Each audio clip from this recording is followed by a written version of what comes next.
15 લાખની લાંચ માંગવા મામલે એસીબીમાં નોંધાયેલા ગુનામાં આખરે સુરત મનપાની લીંબાયત ઝોનમાં કાર્યપાલક ઇજનેર ગણેશવાલા એસીબી સમક્ષ હાજર થતા તેઓની ધરપકડ કરાઈ હતી. જોકે હજુ પણ ગણેશવાલાનો વચેટીયો નાસ્તો કરતો છે. સુરત એસીબીમાં ગત 20મી ફેબ્રુઆરીના રોજ એક બિલ્ડર દ્વારા તેઓના બાંધકામને ગેરકાયદે હોવાનું કઈ નોટિસ આપ્યા બાદ ડિમોલિશન કર્યા બાદ લીંબાયત ઝોનના ઝોનલ અધિકારી વિપુલ ગણેશવાલાના વચેટિયા ઇસ્માઇલ ઉર્ફે પરવાના જમીલ ખાન પઠાણી 21 લાખની લાંચની માંગણી કરી હતી. આની અંતે 15 લાખમાં નક્કી થયા બાદ 4 લાખની લાંચ અપાઈ.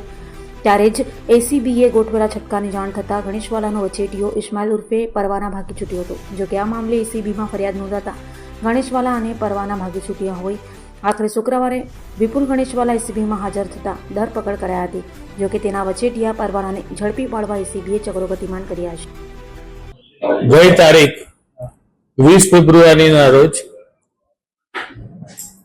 એસીબીમાં કાર્યપાલક ઇજનેર વિપુલ ગણેશવાલા તથા એક પ્રજાજન ઇસ્લામ ઉર્ફ પરવાના વિરુદ્ધમાં ગુનો રજીસ્ટર થયેલો અને આ તપાસ ચાલી રહી હતી. આ દરમિયાન ગત રોજ લીંબાયત ઝોનમાં ફરજ બજાવતા કાર્યપાલક ઇજનેર વિપુલ ગણેશવાલા એ એસીબી સમક્ષ હાજર થયા છે અને તેઓની અટકાયત કરી આગળ તપાસ હાથ ધરેલી છે. આ કામના આરોપી પરવાના તથા આ ગણેશવાલા એ લગભગ સતત છેલ્લા ઘણા સમયથી આ સેમ એમોથી આવા ગુના આચરી રહ્યા હોય એવી સંભાવના છે. એ મુદ્દે તપાસ ચાલે છે જણાઈ રહેલું છે.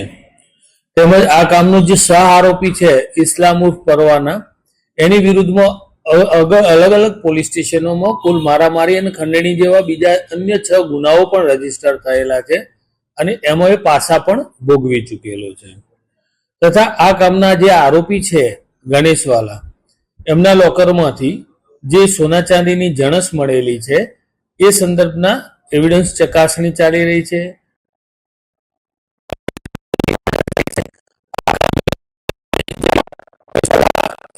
જે ઇન્સ્ટ્રુમેન્ટ મોબાઈલ આ યુઝ કરતા હતા એની રિકવરી ને આ બધી તપાસ પણ બાકીમાં છે અને આ તમામ મુદ્દાઓની તપાસની છણાવટના અંતે જે કોઈ પર પરિણામો મળશે અમે આપને જણાવીશું.